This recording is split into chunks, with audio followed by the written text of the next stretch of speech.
Assalamualaikum warahmatullahi wabarakatuh. Alhamdulillah, salatu wassalamu ala rasulillah wa ala alihi wa sahbihi wa mawalah. La hawla wa la quwwata illa billah aliyul azim. Amma ba'd. Ma'asyiral muslimin, hadirin wal hadirat yang dirahmati dan dicintai oleh Allah Subhanahu wa taala. Khilafah menurut ulama dan menurut kitab-kitab turas para ulama bahwasanya mempunyai banyak pengertian. Kadang khilafah juga bisa disebut sebagai imamah. Dalam bab-bab fikih dibagi menjadi bab imamah atau khalifah, atau bisa juga disebut sebagai imaratul muslimin, atau disebut dengan imaratul islamiyah. Kalau di zaman sekarang, di zaman modern, bisa jadi dalam bentuk republik dan lain sebagainya.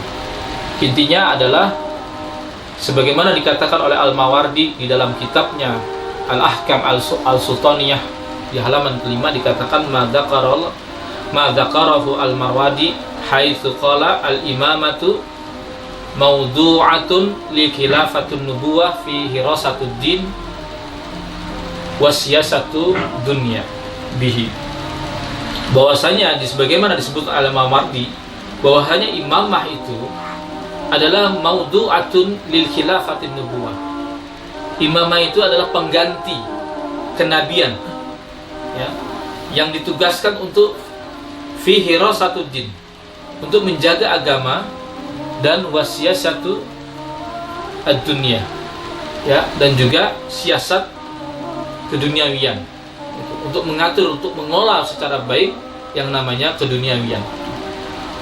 Bahkan ulama-ulama yang lain seperti Al-Haramain atau Al-Juwaini mengatakan di dalam kitabnya juga bahwa al-imamah riyasatun tamatun wa za'asatun tata'allaqa bi khassah wal ammah fi muhimmatud dini wad dunya. Jadi imamah itu adalah kepemimpinan, ya, yang sempurna, yang mencangkup segala sesuatu yang berhubungan dengan perkara-perkara yang bersifat khusus dan juga bersifat umum, ya. Fi muhimmatu din wa dunya, ya, yang mempunyai urgensi kepentingan terhadap din, agama, dan duniawiyah. Ibnu Khaldun lebih spesifikasi lagi, ya, di dalam kitabnya Al-Muqaddimah, ya, dia mengatakan hiya hamlun kafatun ala muqtadiyan an-nazrul asy-syar'i fi masalihim al-ukhrawiyah walidunya wa dunyawiyah. Artinya adalah kepemimpinan yang membawa kemaslahatan, ya, secara umum, secara, ya, dan dalam menerapkan hukum-hukum syar'i, ya, demi kemaslahatan ukhrawi dan juga keduniawian. Gitu. Ini yang disebut oleh Ibnu Khaldun dalam muqaddimahnya. Bahkan Imam Nawawi dalam kitabnya Raudatul Talibin juga mengatakan yajuzu anna yuqalu al-imam khalifah, ya, atau wa imam wal imam wa amirul mukmin. Boleh, ya, bila dikatakan seorang imam itu adalah khalifah, ya. Boleh juga dipanggil sebagai imam atau amir bagi orang-orang beriman, ya. Artinya, ya, berbicara nasari tentang khilafah itu berbicara seperti mengelola sebuah negara. Terkadang Al-Quran memuji model kerajaan seperti kerajaan Nabi Sulaiman, ada kerajaan Daud, ya. Kadang juga memuji kerajaan seperti Zulkarnain. Lalu juga, ya, di zaman Nabi Muhammad SAW, Rasulullah tidak secara eksplisit menyerahkan kepemimpinan itu kepada Abu Bakar, tapi diserahkan kepada kaum muslimin, ya. Kemudian Abu Bakar menyuruh, ya, memerintahkan kepada Umar untuk menjadi penggantinya. Lalu ketika Umar wafat, ya, kemudian dia memilih kepada tim 6, ya, dan akhirnya sepakat secara aklamasi memilih Utsman bin Affan, ini yang dikenal sebagai sebuah dewan syuro, gitu. Lalu kemudian tim ini juga kemudian ketika Utsman bin Affan wafat, kemudian digantikan oleh Sayyidina Ali bin Abi Thalib untuk menjadi penggantinya. Artinya tidak ada sistem yang baku di dalam Islam, di dalam mengelola sebuah negara.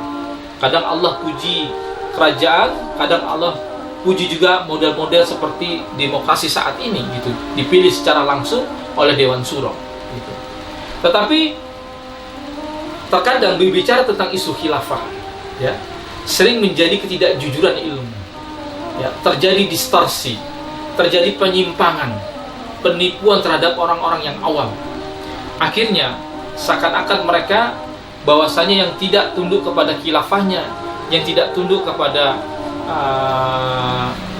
keamirannya, maka dia memasang bendera wala wal bara, loyalitas dan anti loyalitas.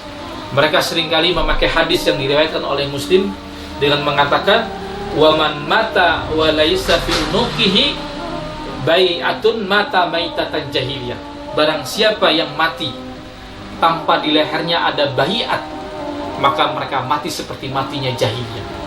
Inilah kadang hadis-hadis seperti ini digunakan dan dijadikan oleh orang-orang yang tidak bertanggung jawab, oleh kelompok-kelompok yang tidak bertanggung jawab untuk merekrut si awam agar masuk kepada kelompoknya, lalu kemudian membangun wala wal bara kepada mukhalifnya, kepada orang-orang yang berbeda pendapat dengannya, bahwa seakan-akan kelompoknya adalah kelompok yang paling benar, di luar kelompok dari mereka adalah kelompok yang salah.